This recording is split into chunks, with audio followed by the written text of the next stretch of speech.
Why do people swear? You see a lot of people on various talk show hosts even swearing quite a bit from time to time. Even some people who claim to really know much more than others and claim to have really come out the other end in life, still occasionally swearing.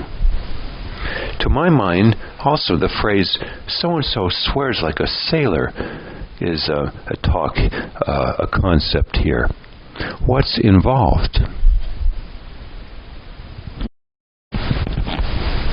There may be, even as part of the swearing, interjection of sexual concept, or shall we say, body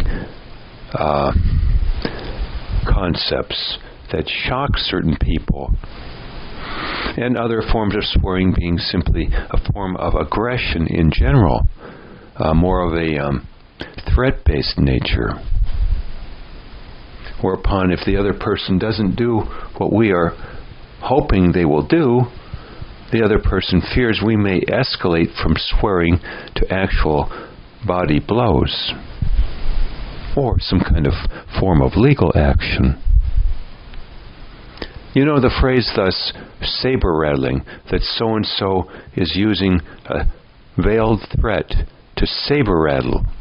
It seems to me swearing is in part a form of saber rattling, in that it implies if somebody doesn't get what they want, we may escalate from the saber rattling to actual physical action or legal action. And, of course, some people being quite offended by various body parts being discussed, or, shall we say, matters of the bathroom discussed, or sexual activities discussed. And so the mere reference to any of these three entities being a whack upside the head to some people, depending on their gender, depending on their fear levels of certain things happening or not, whether they catastrophize certain things or not, and their general religious outlooks.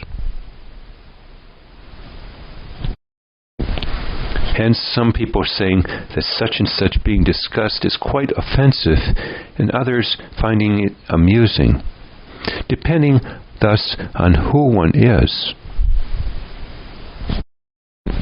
So remember, for instance, even Brené Brown, who has often urged us to be courageous, has mentioned that one of her aspects of her life is swearing, and that in some church settings she is roundly criticized for this. And her response in turn then is, well, if you don't like it, basically you can take a hike. Words to that effect. She wishes to persist in her use of swearing as a tool of influence.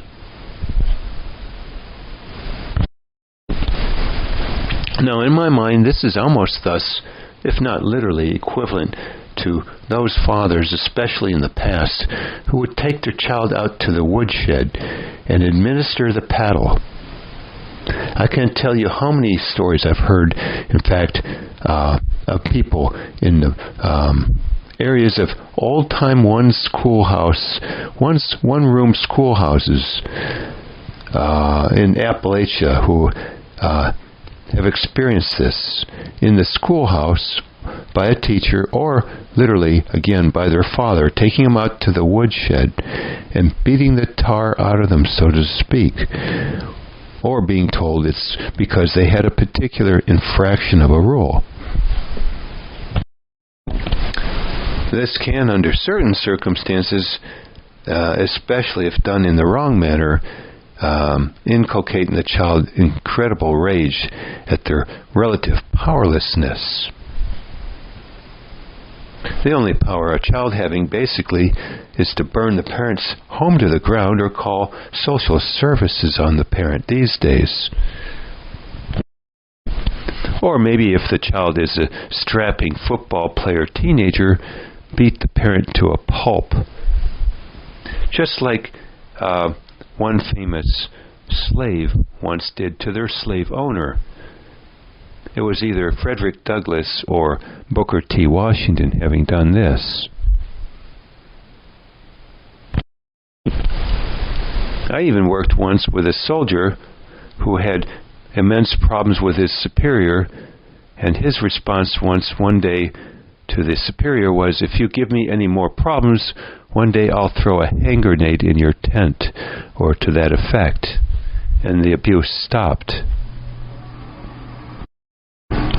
So why then does all this swearing business go on all too often? Why the paddling? Why the saber rattling of a sort? Seems to me this often is because there is a lack of better ways to do things. Chris Do has talked, for instance, of the channel of the future of Socratic reasoning to get what you want. And Abraham Lincoln, in an article I was reading once, talked of how he was a consummate lawyer because he could so well discuss things in court. He could prepare a case like you couldn't believe. He knew both sides of the story, both opponent. He knew the opponent and who he was defending so very well. And he rarely lost a case in time. There's also a book, I think, by the author Guilford, Advocate for Yourself. Now, she too, a lawyer.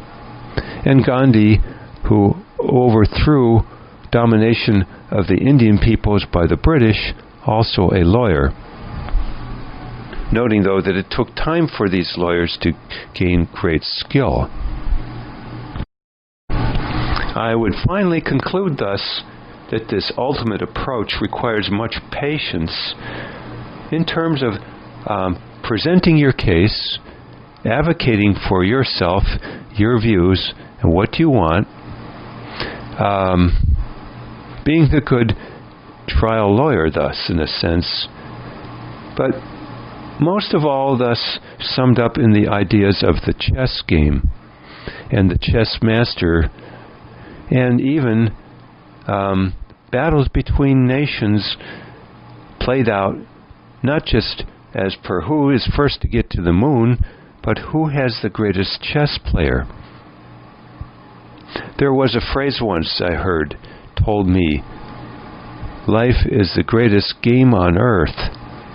But is this game to be played out by bludgeoning people or through the mind? For in a book, Lies, Lies, Lies, by a Dr. Ford, a medical doctor, he has said one of the greatest ways of getting things done these days is not with a weapon, but with our words, i.e. with lies often. And Evie Pamperas, if that is the correct saying of her last name, once a Secret Service agent for presidents or one president, said in a video that the best policeman or policewoman is that who never had to pull out their weapon once in 20 years, say that their greatest weapon was their words. Well, I would say, in turn, their ability to discuss things, present a case, argue for what they want. And the chess player, the same thing. This is approach to life that takes patience on the chess board, which is the life board in a way. And there are a variety of fascinating videos on this, of the analogy between the chess game and the game of life. Requires patience, logic, and you might say approaching life by way of the phrase and book, think and grow rich. Rich in terms of whatever it is that we define rich to be, by the way, not just money. Even Napoleon Hill, who wrote the book, saying toward the latter end that he believes the greatest riches are in terms of pay other than money. But this approach then, to bludgeon people with weapons, literally guns, bombs, or to use the paddle, or to saber rattle threaten the possible use of such, or our words through swearing, bludgeoning people's minds, or bludgeoning their self-esteem even, as opposed to a much more patient, thought-out approach. One final word is put out there before. The pen is mightier than the sword, I think is analogous to knowledge is power, I was once told by a boss of mine. And finally, that the person with the best words wins. And those who wish to win in a courtroom using lawyers who can deal out the best argument, either logical argument or emotionally swaying argument, or both. This being thus analogous again to the chess game approach of life, which is a long, drawn-out process, as opposed to trying to resolve things without any form of logic and in 2 seconds. An approach, by the way, analogous to going out to the pharmacy and getting that little blue pill to solve our problems too, as opposed to grinding through the issues painfully and over time. You might say then that we can get a short-term advantage, a short-term solution sometimes with the little blue pill type approach, the short-term expediency approach, the pull out the paddle approach, the scare someone approach. But I think in the long-term basis, this doesn't play out well. For I have a neighbor, say, who has talked of how he did this with his son, and now the son, living 100 or 200 feet from him, won't talk to him, the father. And I met another man a week ago who has children who won't talk to him also, including a daughter who called a year ago, left a message on his answering machine, and then never called back, to date a year later.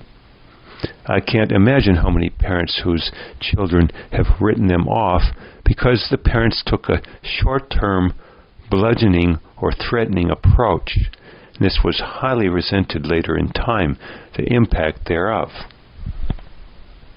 A better approach is the reasoning approach, but that is not a tool available to many, so they opt for the other tools under their arsenal, including swearing. One final note. Another tool available, I do not think at all pays off well in the long run, is to use the tool of shaming someone, guilting them, or not talking to them, hence the term the silent treatment. Those tools also are bound to fail, I believe, in the long-term basis. Hence why some parents in older age who have children have no option but to go to a, quote, nursing home facility because their children have written them off long ago. And those parents in turn then had to work like crazed banshee to save $1 million or more for a great nursing home, so to speak, because even if they have children, they took a short-term expediency approach, doing the best they could, but in the long term, it had very negative consequences. And swearing being a part of it, the paddle, often, if applied in the wrong manner, but in general, there being a power imbalance, swearing being a factor here. And I bring it up because I see it all too often used on YouTube, especially with certain gurus talking with plenty of swearing peppered in here and there.